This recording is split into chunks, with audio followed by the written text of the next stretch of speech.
Life After the Fire, the preeminent podcast for all things related to having a great life after the fire service. My name is Chris Phelps. I'm your host. I'm joined here today by a local fire captain, Andrew Gionta. Welcome to the show, Andrew. Hey, thanks for having me, guys. I appreciate you taking the time.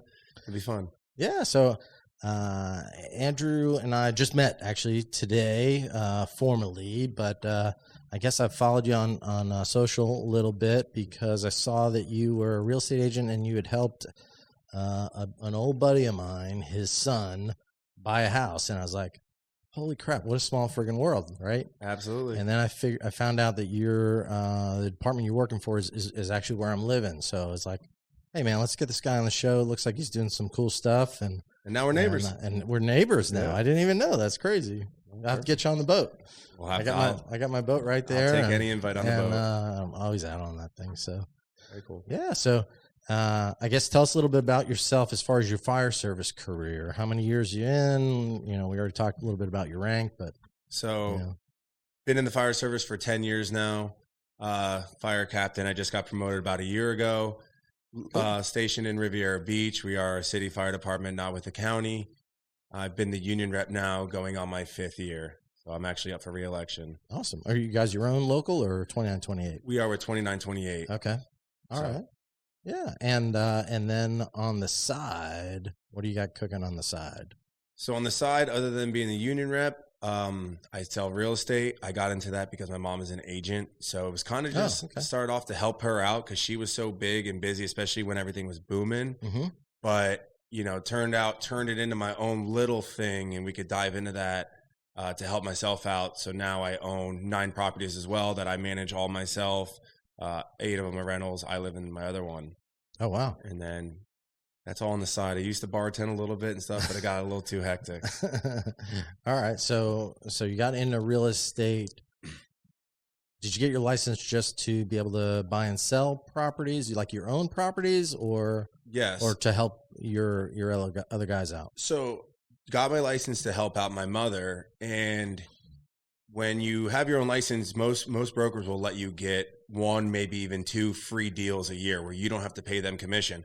Okay. Well, if my mom was doing that for maybe herself or one of my brothers or sisters, or they'll even let you do it for a good friend, I wanted to get mine as well so then I can cash in on that as well. Okay. So by not having to pay the commission, you're looking at 3% of either side of a deal. It could be a lot of money. On top of that, if you're your own agent when buying a house, the seller is the one who pays all of the fees, all the real estate fees the seller pays. Right. So if you're not paying the commission, you're getting all that money sent to you. Mm-hmm. That same amount is almost identical to your closing costs. Yeah. So you don't ever have to come with any closing cost money. You're just coming with your down payment. Mm-hmm. And if you'd like me to get into how I did that with my down payments on how it was easy to acquire my houses, I can. Yeah. So let's dive into when did you buy your first property? Bought my first house in 2014. And was this your personal residence or a rental property? Personal residence. All right, so personal residence. So since first-time home buyer, yep, put down 5%. 5%. Okay, and that's the biggest misconception in real estate is you do not need 20% down to buy a house. When people tell you that, they're not lying to you, but they're not looking out for you in your best interest, in my opinion. Yeah. First-time home buyer, you can go as low as 3% if you have good credit. I always do 5%. Makes it a little bit easier. Usually brings your mortgage insurance down to a better rate than the 3%. Yep.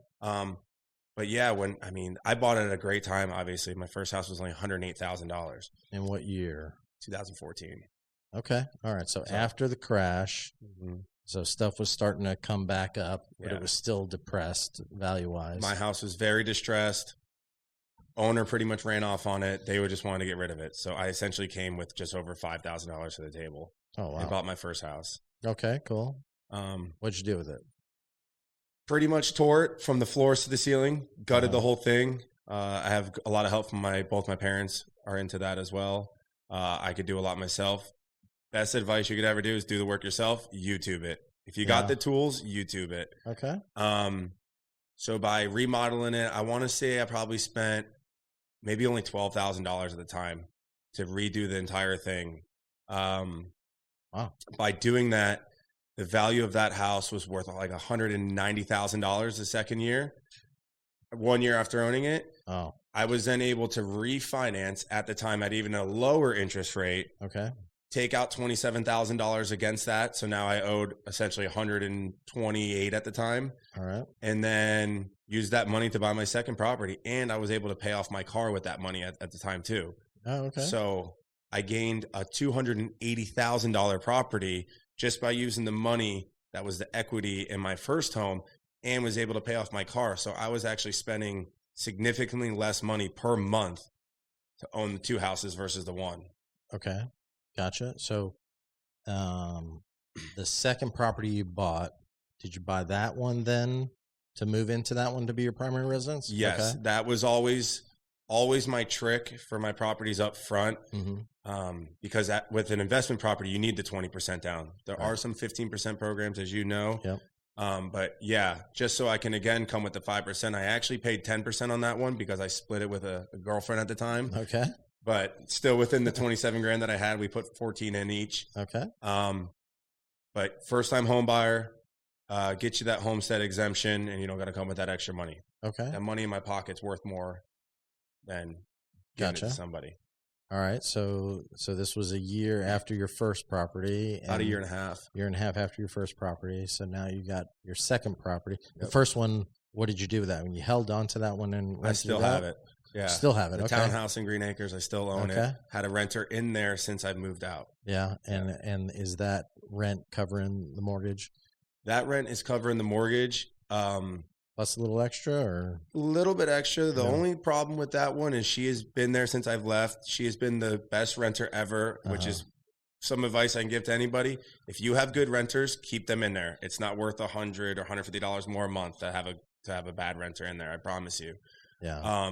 She's actually getting ready to move out. Both of her kids are graduating high school and going to college in end of May.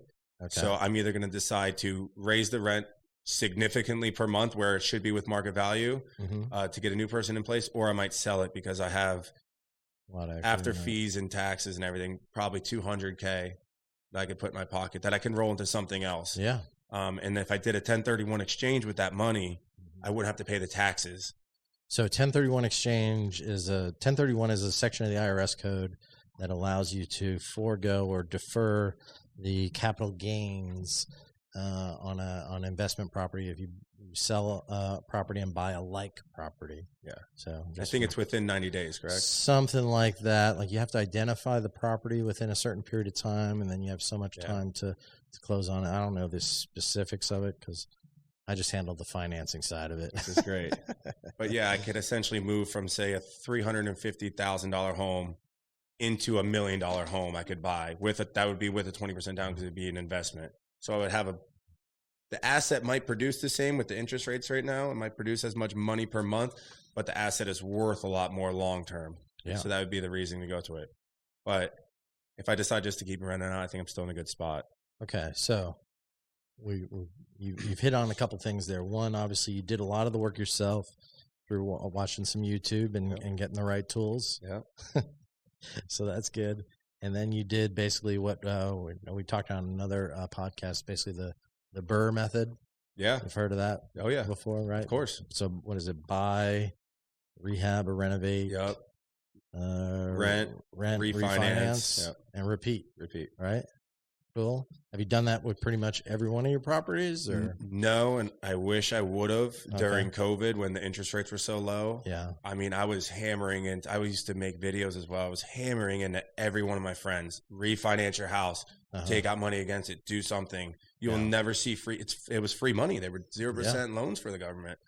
And I refinanced them the better rates, but I didn't pull out cash, and I have a lot of equity in that second property, and in my third property, I have a ton. Yeah. But it's still there. Hasn't gone anywhere. It's still there, but at the rate I could have got it, I mean, I could have pulled out $100,000 and essentially paid $420 maybe a month for that $100,000. Yeah. And I think I could have made more than $420 with $100,000. So yeah, probably. That's okay though. That's right.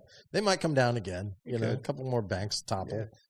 Yeah. You know, economy's looking it's faltering a little bit, maybe. Yeah, it's worrisome. Yeah. It's worrisome when you got renters. I got one renter not keeping up with the thing, and we've been real lenient with her. But it beats an eviction, so it's hard because you kind of lose out on either one of them. That's the scary part of owning rental properties. Yeah. So actually, let me ask you that, because that that was a scary time. I think that deterred a lot of people from buying investment properties during COVID because they were, the fear was, people aren't going to pay their rent because they don't have to. How many rental properties did you have at the start of COVID? At the start of COVID, maybe 6. Okay. Maybe, yeah. Is everybody paying or 6? Yeah, actually, I had one that wasn't paying, the one that was in the second property. And actually, COVID was the best time ever. Yeah. Because I knew she was hurting. She was a great person, single mother, ex-military, like checked all the boxes. Yeah. She just was struggling. Yeah. Her hours were cut back. Her overtime was cut back.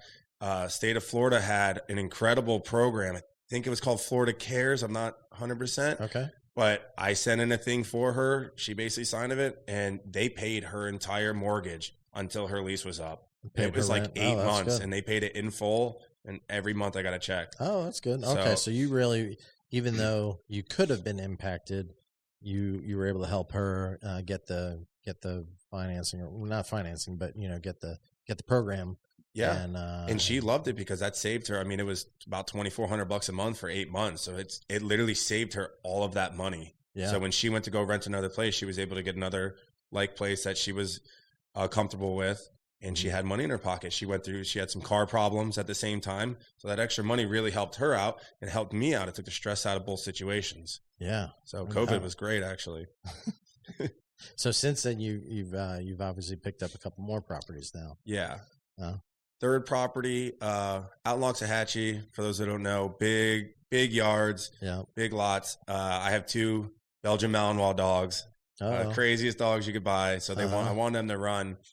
The reason why that property really sunk in with me is it has a detached mother-in-law suite on it. 1,000 square foot, 2 bedrooms, fully away from the main property. So at the time, my thought was, I'm getting 2 properties for the price of 1. Mm-hmm. And that's what it was. And that was in, what was everybody thinking the height? Maybe 2018? 2019. Okay. And when I bought that, everybody at my fire department, everybody I knew said I was dumb and I was stupid. And I didn't know real estate, because interest rates were almost 5%. Yeah. I think I got 4.875 on that one.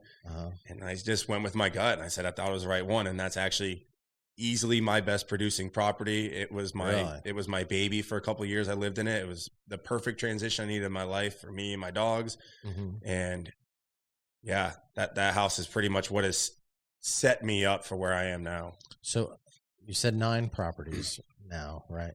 How many of those 9 properties did you live in? 5. 5 of them. Okay. Yeah. So you got your own moving company? The fire department is the best moving company. Yeah. You provide beer and you provide pizza. You can get the guys there for at least a few hours. So you did a lot of moving. So, but you've also then bought some investment properties as well. So you did the 20% down on those. Yes. And then your personal residences, you did a lesser of a down payment. Yes. Or, whatever. Very cool. So a little bit different than Ricky, who we've had on the show, where he had his own primary residence and then he just kept buying investment property. Yeah. Boom. I've been doing that with my brother and my sister, actually. Oh, okay. With investment properties, kind of to take off the burden of the 20% down.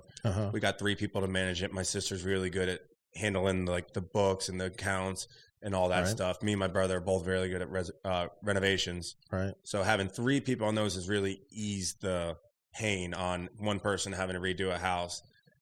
So that's been really nice with them. That money we keep separate in our own accounts, and we're just kind of letting that build as the family kind of trust moving down.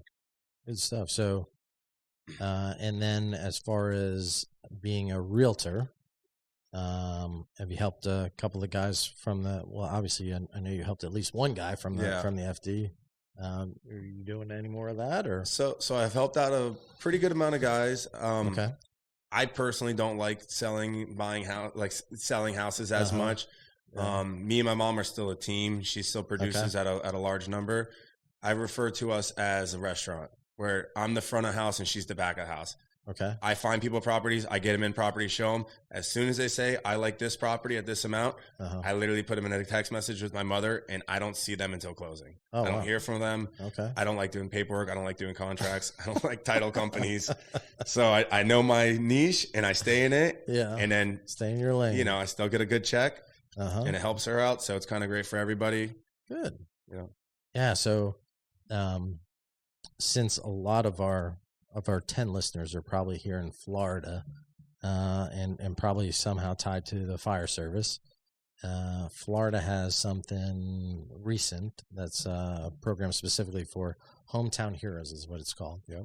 And it offers down payment assistance as well as closing cost assistance up to a certain amount. I think I saw that they just raised it. It was like 25 grand. I think I saw that they raised it to like 35 grand. It's up to like 5% of the purchase price of the home. And then that money, like I said, can be used towards your down payment and or your closing costs. Interest rate on those are set by the state. So regardless of who you work with as a mortgage lender, it's a set interest rate. The fees are set. It's all set by the state. So, you know, it's totally apples to apples comparison. It's just a matter of finding somebody that you know, like, and trust. And then, it's a great way for our younger generation of firefighters to get themselves into the real estate game. Yeah. 90% of millionaires got there through owning real estate. I believe it. So yeah, it sounds like you're well on your way to get there. I hope. If you haven't already hit that. And number. hopefully I can leave, you know, some to my kids. Yeah. It was actually how I got my last property was through my mother. Okay. So, all right. I don't know if you'd like to talk about that, but it's another creative way. Sure. And actually, I'm going to probably be acquiring my fiance's soon-to-be wife, getting married next month. Congrats. Her grandparents' condos, because they wanted to sell, just like my mother wanted to sell. And like we talked about earlier with capital gains, you know, if it's not their primary residence where they haven't lived in it 2 of the last 5 years, they got to pay 20%, which the government's talking about raising that to 40%. Yeah. Well, what people don't know is that same 20%, they can refinance a house into your name at 80% value, where you literally have to come to the table with no money. So it's the same percentage or the same amount of money that the person that would sell the house, probably even more because they're not paying realtor fees on either side and closing costs that they would make. So people don't know that option, that they can literally acquire property from their family like that. And both sides, one gets paid, one doesn't have to pay. Right. So that's actually how I got my last one. So it sounds like basically what you're talking about doing is like a cash out refinance. Yes. Okay. Exactly what it is. So, and they recently changed some of the guidelines on those. It previously was a 6-month seasoning. It's going up to a 12-month seasoning, or it's already gone up to a 12-month seasoning. And there's some exceptions to that, So that's on the deed of the property, if I'm not mistaken. If when your name is on the deed to the property. So we were added to that deed before. Yep. Waited that period of time. Yep. And unfortunately, we got added because that was when my dad was sick. So they added us to that just in case. Fell out of that period, which was perfect, and then they were able to do that. So that is definitely what you'd want to do beforehand. Yeah, yeah. So that's another great way to acquire property and for a family to pass on a legacy. And I know there's. I think we have an attorney a real estate attorney who's going to be coming on the show in a couple of weeks here. But there's some specific, pros and cons to each way to title a property and, absolutely, and to do something like that so that you can pass along that real estate to your family and not suffer the gains, if you will. So it's definitely an angle for everything. Great stuff. So, what's the future looking like? Are you looking for more properties, or I look try to get through this marriage thing? And marriage is definitely up right now. I thought we were going a cheaper way of getting married, but boy, do the prices really add up. It'll be worth it. I look every day for new properties. There's just nothing right now, in my opinion, that's worth the price and the return on investment. But definitely want to move it. Try and get maybe a triplex or a quadplex as my next property. Okay. If not, buy another primary residence that I move into. So how do you? That's I guess an important part of it is obviously the evaluating the property, and how do you, is there anything specific that you're looking for to try to do that evaluation to determine what's worth it or not worth it?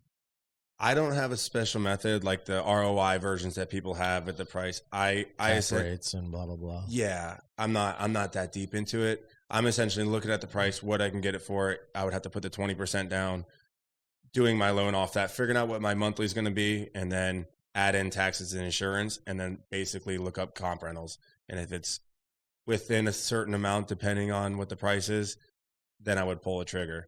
But I would need at least, at least a 10, 20% gap on that.